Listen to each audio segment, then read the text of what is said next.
your alignment with Him. It's interesting, the study of chiropractor is really interesting. When they can align your spine, and the back, the neck, and that's called will in the Scripture. When God can align your will and all the bones, the skeleton of who you are aligns with Him, everything in you functions correctly. Everything in you functions correctly. When it's out of place, it does not function correctly. Now you know what the ministry of the laying on of hands is about. The ministry of the laying on of hands is to put you back into proper alignment with the will of God for your life. It puts you back into alignment with the will of God for your life. Now, people are the wounds of a friend. He's a friend that sticketh closer than a brother. If he's a friend that sticketh closer to a brother, you're going to get wounded.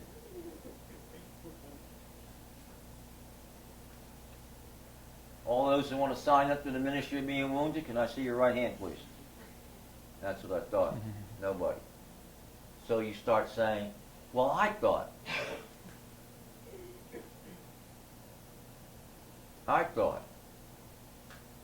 Jesus had that same mind in the garden. He went through the same thing you go through every day of your life. He knew the pain, the wounding that was about to happen, and what did he say?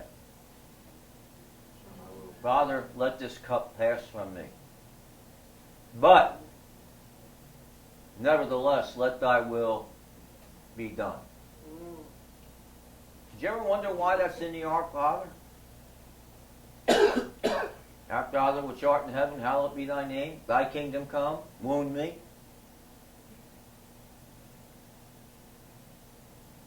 Wound me.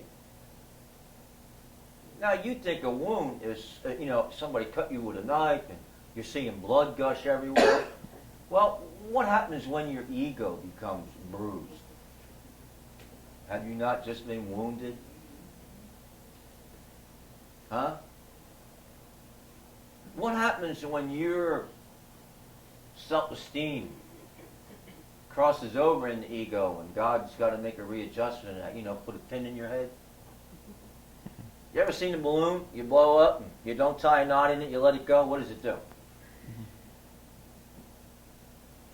All over the room. Put your hand up and say, now I recognize my life. I recognize my life. As the breath of God leaves you, the balloon no longer has shape and purpose. It now suffers from confusion, and it doesn't know where it fits, so it flies all over the room.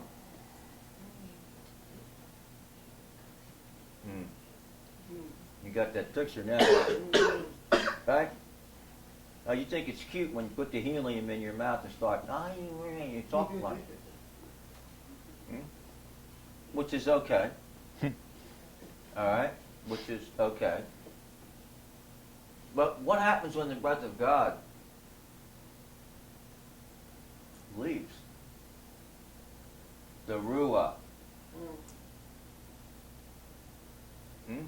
What happens? You call me or you come to see me and you're all discombobulated. You don't know what's going on and where you fit and who's up and who's on first, second, or third, or some of you don't even know what team you're playing on. And inevitably, in the course of the conversation, I say to you, well, what did you do with the last instruction you got? And that's when the wounding starts. Because in your mind, you immediately start building walls. I knew he was going to say that. I don't know why I came over here. He's a man that has no compassion. All he wants to do is hit me.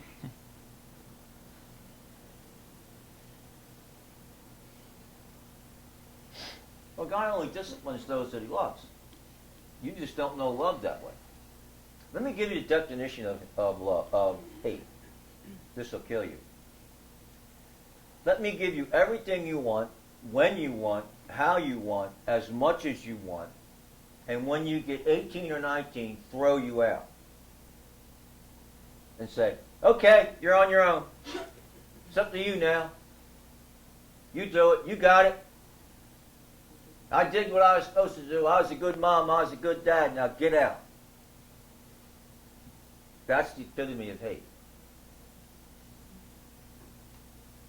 Hate.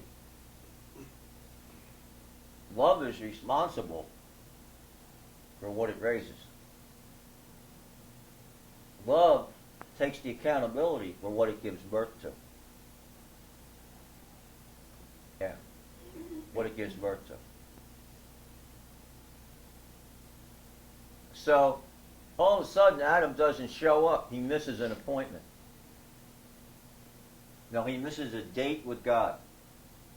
A D-A-T-E, a divine appointment to be encouraged. A D-A-T-E, a divine appointment to be encouraged. Date. He misses it. You know what's amazing here? God doesn't say, okay, I'll catch him tomorrow. Okay, I'll get him 2 or 3 days. You know, I'll send him a text. Some of us don't even do that. No, he goes and looks for him. And he does that by asking a question. Adam, where are you?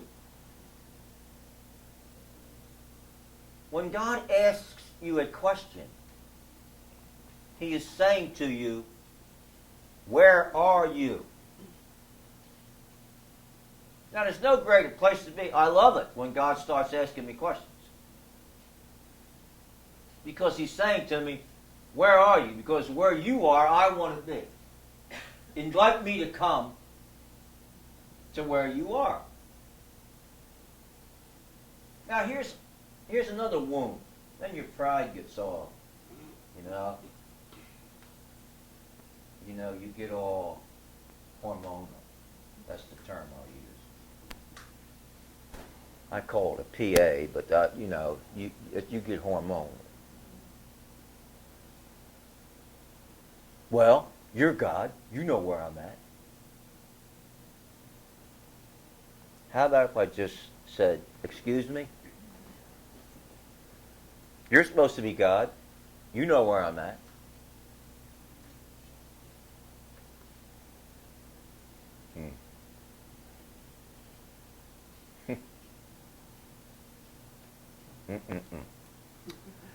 Okay. Adam, where are you? And I'm hiding. Well, God knew that because he hadn't put him out of the garden. He knew he was somewhere in the garden. You can be in the plan of God and be hiding.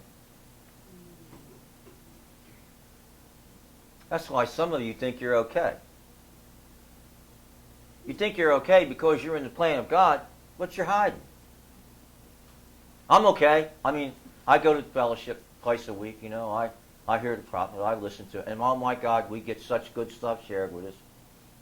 Really. And the whole time you're hiding. You don't practice it because you thought.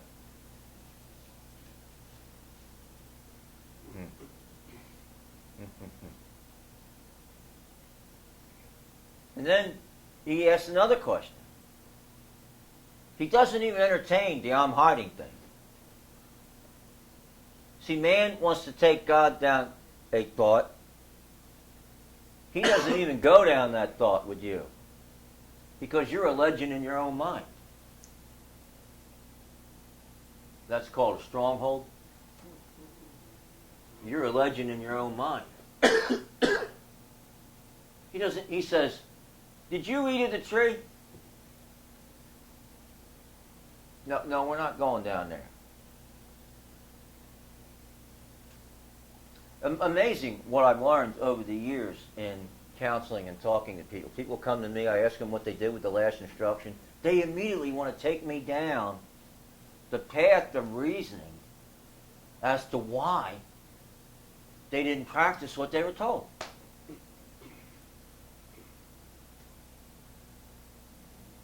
I'm the only one. I've done that so many stinking times, right? Did you eat of the tree? Now, when God says that to me, immediately, Psalm 139 goes, cha-ching, cha-ching, cha-ching, cha-ching.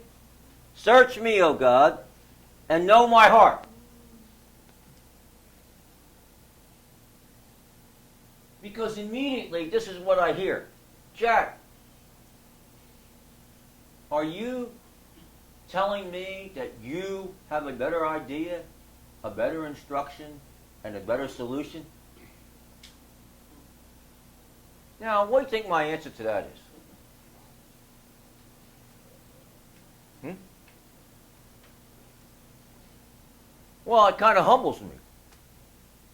You know, I sit there real quiet. And I don't have to tell you. My head ain't turning and I ain't looking around the room. I'm real quiet. I'm listening. I'm listening.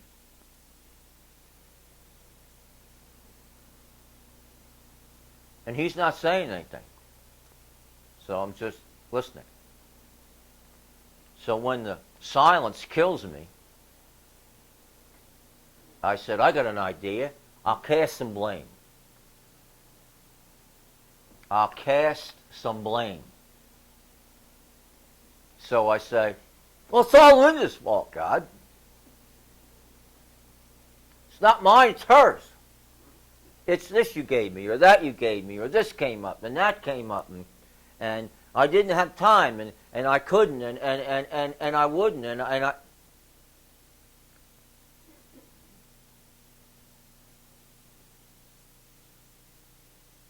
You know, in case you missed it, none of Adam's comments kept him in the garden. In case you missed that.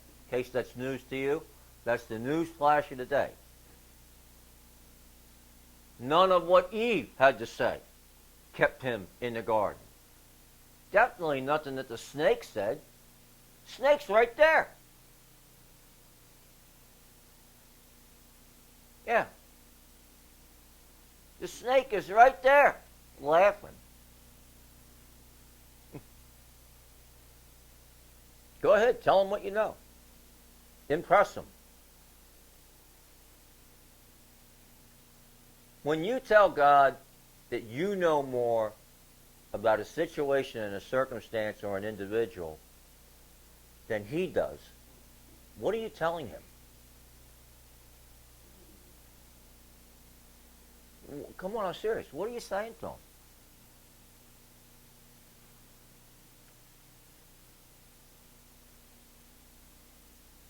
Well, you're telling him you don't. His word has no value to you. And that's obvious because you didn't honor it. And because you didn't honor it, now you're hiding. Oh, and you know what else they did? They went over to Dillard's, into the on-sale place, and bought all new clothes.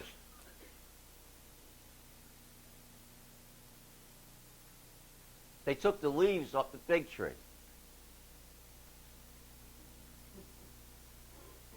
Yeah, you'll correlate that to the fig tree. It didn't bear any fruit. You'll get that in a little bit. It didn't stay around very long. Like one day. How about if I said it to you this way? The next day. Isn't it amazing how one day you're in and one thought later you're out? Isn't it amazing? And then you think you're okay because now you know what got you kicked out.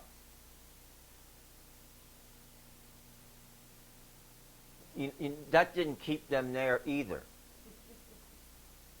What they knew did not keep them there.